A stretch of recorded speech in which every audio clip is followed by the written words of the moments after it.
You have got to be out of your rabbit ass mind. Hi, I'm Mark Cerny.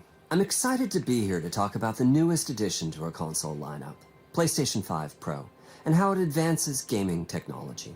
But first, I want to take just a minute to look at what we put in the original PlayStation 5 and how it delivers an exceptional gaming experience. I'm gonna be When frank with you. PS5 debuted in 2020, I was not expecting the freaking PlayStation 5 Pro to even be part of the conversation in this video. High-speed complex gameplay. So you kind of got me a little bit surprised.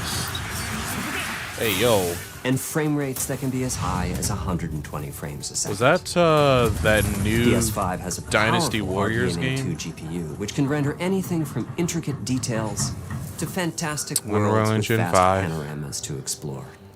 Ray tracing allows for dramatic visual improvements, including reflections off of water or glass, and the realism that comes Here I was wondering what in the world this video was even going to be about. Custom SSD can load data at breathtaking speed, resulting in ultra-fast transitions between game Lo and behold, out of nowhere, PlayStation 5 Pro. And data Color me streaming surprised. so high that creators have made amazing use of the hardware capabilities, but when I talk to them, I do hear about their desire for more graphics performance. The dreams of the developers are bigger than can be supported at 60 frames per second, and that leads to an aspect of modern gaming that we're all familiar with: graphics modes. It can be a difficult choice for players.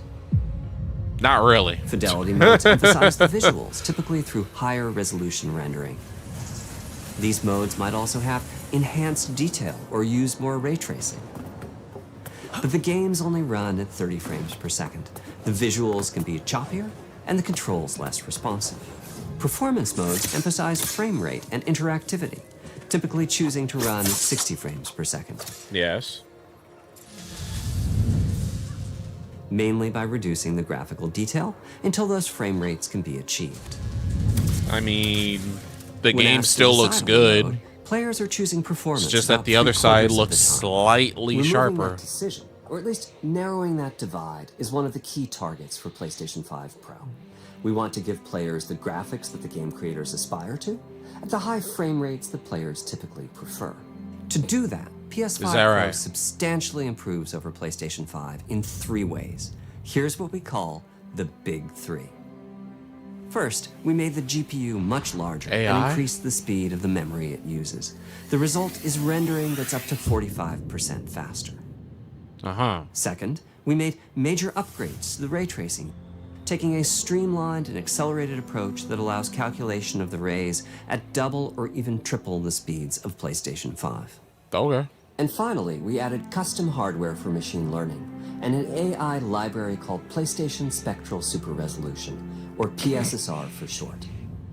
PSSR analyzes the game images pixel by pixel and can add an extraordinary amount of detail, which boosts the effective resolution of the games. Game creators are adding PS5 Pro support to new and existing titles, and with the Big 3 involved, the results can be pretty amazing, with graphics showing something like fidelity levels of detail, but at double the frame rate. Here's The Last of Us Part 2 running on PS5 Pro. It has huge amounts of detail and targets a super smooth 60 frames per second. Let's compare this to the Fidelity mode on PS5, which is only running at 30 frames per second and is therefore much choppier. Okay, I mean, this goal of delivering almost fidelity-like graphics, pretty noticeable. Frame rates has been achieved for a broad set of titles, including Marvel's Spider-Man 2 and Ratchet & Clank Rift Apart. We can see that PS5 Pro is close to doubling the power of PlayStation 5. Another way to compare the two. I wasn't really able to notice it that much in Ratchet & Clank, though. On PS5, both of which target 60 frames per second. What we see here is a difference in detail. PS5 Pro is much sharper and crisper than PS5. For this, my favorite is the parade scene from Ratchet & Clank. Distant details are much clearer. And here we can see I mean, Marvel's sure. Spider-Man 2 is noticeably higher resolution throughout the scene, including the trees. In this shot, it procedural just cars. the performance just looks a little blurry. So overall, some remarkable. Not even that much, to be honest. On PS5 Pro, we can see increased sharpness to the graphics. I mean, it doesn't look too bad. It's definitely a slight improvement. The big three showing their value. As you've But been seeing, for an upgrade, machine learning via the PSSR library I mean, is being used that quite is pretty broadly substantial. to add pixel detail and boost frame rate. But there are as many approaches as there are game engines. The increase in raw GPU power is being especially effective for Horizon Forbidden West. Apart from the detail boost, that extra graphics power is allowing for improvements to lighting and visual effects. If that's on the PlayStation 5 Pro, as well as to the hair. I mean, I haven't played this game yet, so Open up, guys. I haven't truly experienced what this game looked like on the regular PlayStation 5. Ray tracing is finding. And honestly, when I first saw it, particularly when the games even in the videos, frame rates, the faster look hardware crazy in PS5 terms of Pro fidelity. can make a real difference. Allowing Gran Turismo 7 to add ray-traced reflections between the cars in gameplay. I don't really play while many continuing to support racing their games targeted anymore. 60 frames per second. I wish that they That can make a boost in ray remake of tracing is also freaking delivering Split Second. big wins for Hogwarts Legacy, Oh damn! allowing not only for better reflections I don't. and a greater variety of When I was reflective playing surfaces, Hogwarts but Legacy, also for further realism in I obviously casting went for of shadows. performance, so I didn't have ray I hope tracing you've on. enjoyed this run-through of the technology behind PlayStation 5 Pro. Simply put, it's the most powerful console we've ever built, and a worthy. I think one of my addition to the problems PS5 is that I'm not When we really. wrap this up, I don't I'll really give you a have quick anything look at a to number of games running on the new compare.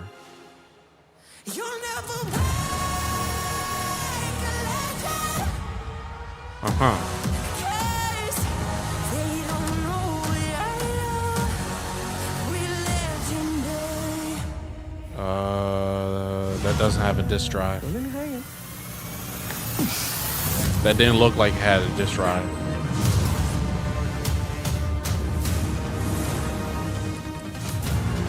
Frickin' Final Fantasy VII Remake! Close your eyes. It'll be worth it. I don't really know what I was even truly expecting from this. To be frank, I just thought I might as well freaking react to it and see what it's all about. But now here I am, here we are talking about PlayStation 5 Pro, and so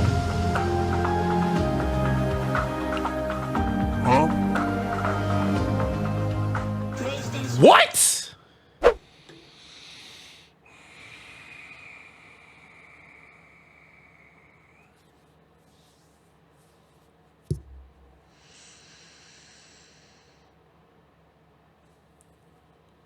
You have got to be out of your rabbit ass mind.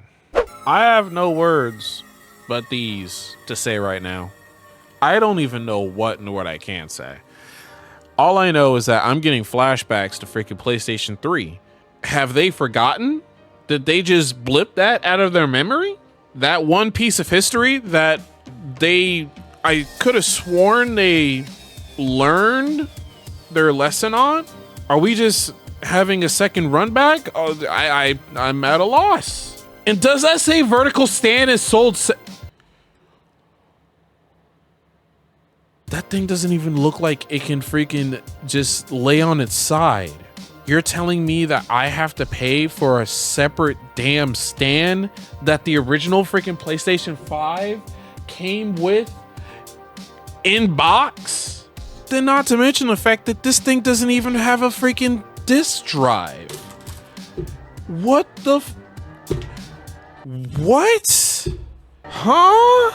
What's happening here? Sony, what's going on over there? What are you drinking? What form of crack are you on? That's some. Not only can I not play physical games on this damn thing, this thing doesn't even freaking have the stand going on. And then you're trying to tell me that that minuscule of an upgrade that you just showcased to me just now is freaking. Actually, let me see what the tax is like. $748, round it off. That's $749 essentially for just that. I don't even know what the freaking how much the vertical stand is gonna freaking cost. But like $749, dude. That's with tax. A 700, no.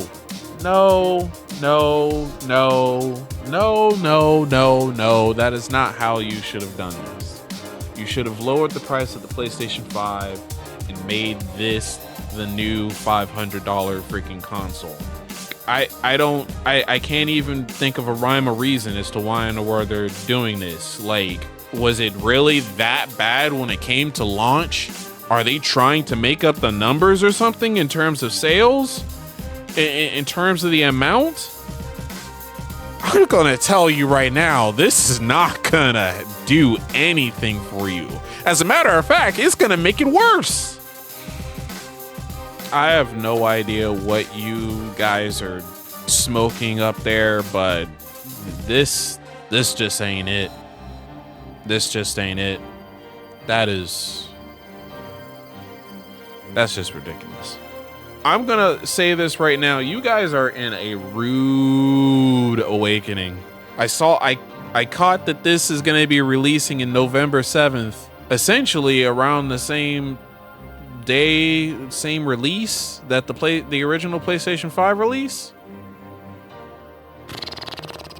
I know it's not going to be me. I'm not going to be buying that. I have no reason to buy that. I already have a PlayStation 5. And personally, to me, I've been doing just fine with my performance mode and enjoying myself to a T.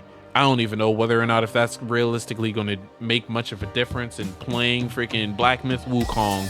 As far as I'm concerned, I'm doing just fine in performance mode. I'm enjoying myself with my 4K visuals. I have absolutely no need for that. And I honestly never even plan on buying it anyway, especially with the fact that it doesn't have a disc drive. It's not even for me. It doesn't have a flipping disc drive. So it's like, what point do I have in buying that? I don't know why in the world we're going through this whole entire freaking digital era bull crap, but it's just like, I'm not a digital person. I am seriously hoping that in the future we're not going to be freaking going strictly digital. This just ain't it. This just ain't it. I'm not doing it. I'm not going through with it. Wow. Y'all lost y'all damn mind.